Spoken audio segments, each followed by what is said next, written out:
एक लम्हे का जादू। एक पुरसुकून शाम थी। सूरज आसमान के किनारों पर अपने खूबसूरत रंग में बखेर रहा था। आलिया अपनी छत पे बैठी हुआ के नरम झोंकों में एक खोई हुई थी। जिंदगी इसके लिए एक नॉर्मल सा मामूल थी, लेकिन दिल के किसी गोशे में एक अनजान उम्मीद छुपी थी कि शायद कोई लम्हा इसके जीवन को खास बना दे। इस शाम एक किताब के वर्क पलटते हुए इसे की नजरें बराबर वाले मकान की छत पर जा ठहरे, जहां एक नौजवान अरसलान गिटार बजा रहा था।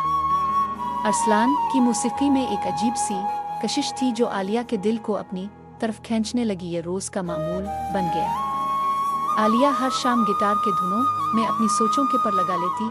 अरसलान को शायद इल्म न था कि इसकी मौसीकी ने किसी के दिल को छू लिया है, लेकिन तकदीर को कुछ और ही मंजूर था। एक दिन अरसलान का गिटार अचानक बजना बंद हो गया। आलिया हैरान हो गई।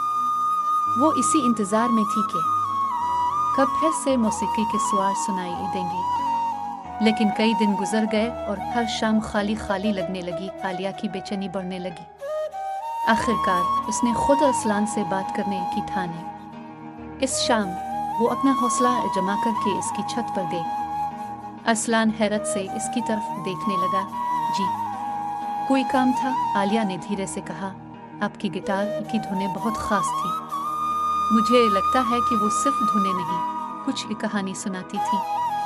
क्यों बंद कर दी? अरसलान ने मुस्कुराते हुए जवाब दिया। क्या तुम वाकई सुन रही थी?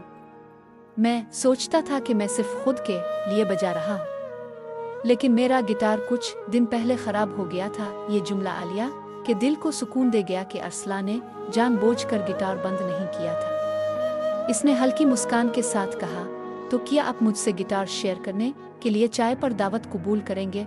अरसलान ने आंखों में चमक लिए जवाब दिया, बिल्कुल, एक खास समय के लिए खास वक्त। ये शाम उन दोनों की पहली मुलाकात बन गई, जो मोहब्बत के रास्ते पर पहला कदम थी। वो दोनों जान गए कि दिल की सारेली धुनें सिर्फ सुनाने के लिए नहीं बल्कि जीने के लिए भी होती हैं। अगर आपको ये कहानी अच्छी लगी हो तो बराहे करम हमारे चैनल DAMS 777 को सब्सक्राइब करें ताकि आप मजीद रोमानवी कहानियाँ सुन सके।